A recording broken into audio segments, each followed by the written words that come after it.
Shalom. We are learning Parshat Toldot, some of the psukim in Parshat Toldot that we have pictures for. We have here Rivka. Rivka is married, of course, to Yitzchak. Vatahar Rivka Ishto, and she became pregnant. Rivka became pregnant. Ishto, his wife, Yitzchak's wife. Vayidrotzatsu habanim bekirba, and the banim, the kids, were struggling within her. Vatelech lidrosh et Hashem, and she went to inquire from Hashem, and she probably went to the yeshiva of Shem, and this would be Shem. Shem was one of Noach's children who knew about the ways of Hashem. Vayomer, and Hashem said through the Navi, Shnei goyim bevitnech, you have two nations within you. So she didn't know ahead of time that she was having twins, and now she finds out that she's having twins, and that's why there's so much struggling within her. And she's also told from Hashem that one of her children will be mightier than the other, and the older one will serve the younger. And we don't know what their names will be yet in this pasuk, but here we see that this will be Esav, and this will be Yaakov learning at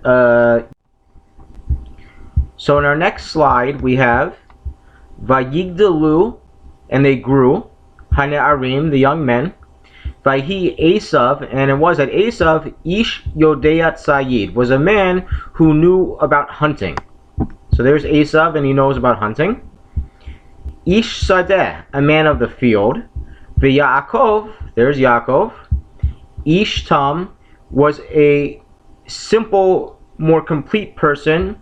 Yoshev Ohalim, dwelling in tents. And the Midrash tells us that he would go to people like Shem, the yeshiva of Shem, to learn about Derech Hashem, the way of Hashem.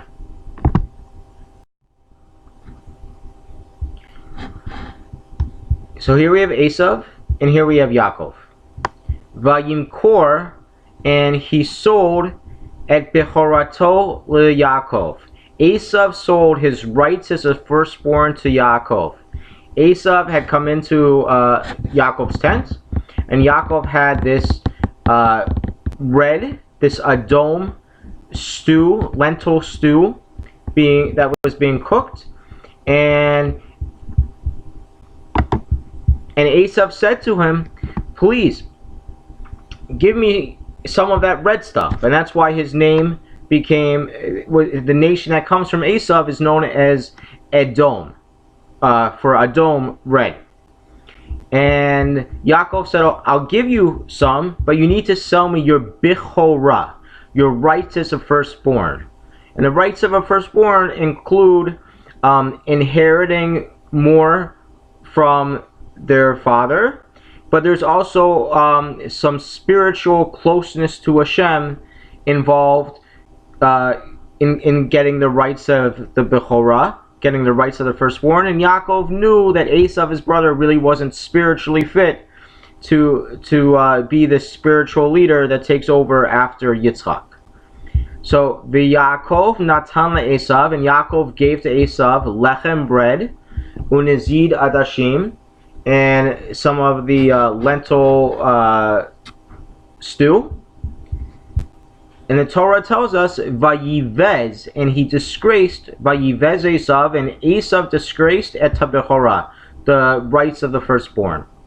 Because he could have asked his brother Yaakov for something else other than to have to sell his bechorah, or even after he ate. He could have said to his brother, please, I really want my bechorah, I wasn't thinking straight. But he didn't do either. So in our next picture, we have Yitzchak, Esav, and Yaakov. And Yitzchak's eyes, at this point in his life, were not so good. And so he couldn't see very well.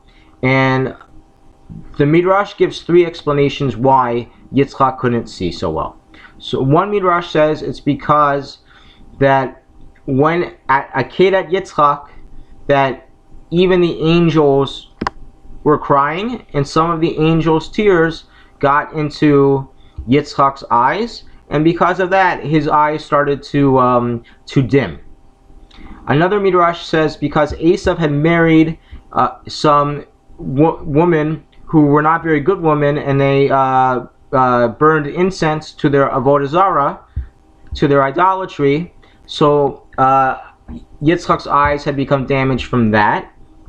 And the third explanation is that Hashem made this happen to Yitzchak so that what's about to take place, what it was able to take place, which is that Yaakov was able to get the bracha, the best bracha, the best blessing from Yitzchak. Yitzchak had commanded Esav to go hunting so he can bring some tasty food for him, because Yitzchak wanted to be in a happy state when he would give the bracha to Esav. But the mom, Rivka, who we don't see in this picture, Rivka had overheard that conversation and had commanded their other son, Yaakov, to go and be disguised as Esav. So he was wearing some of Esav's nice clothing. His mom made it so that his arms would feel hairy, and his mom also had made some very tasty foods to bring to Yitzchak. So here we have Yitzchak leaving and Esav entering. Vayhi, and it was ka'asher, when Kila Yitzchak finished. When Yitzchak finished, livarech, to bless at Yaakov. Vayhi, and it was ach yatso yatsa Yaakov. As he was leaving, as Yaakov was leaving, me'et penei Yitzchak, from Yitzchak, Aviv, his father, who had just given him a very good blessing. The Esav Achiv, and Esav, his brother, was coming mitzido, with the hunt, with the food he had made from hunting.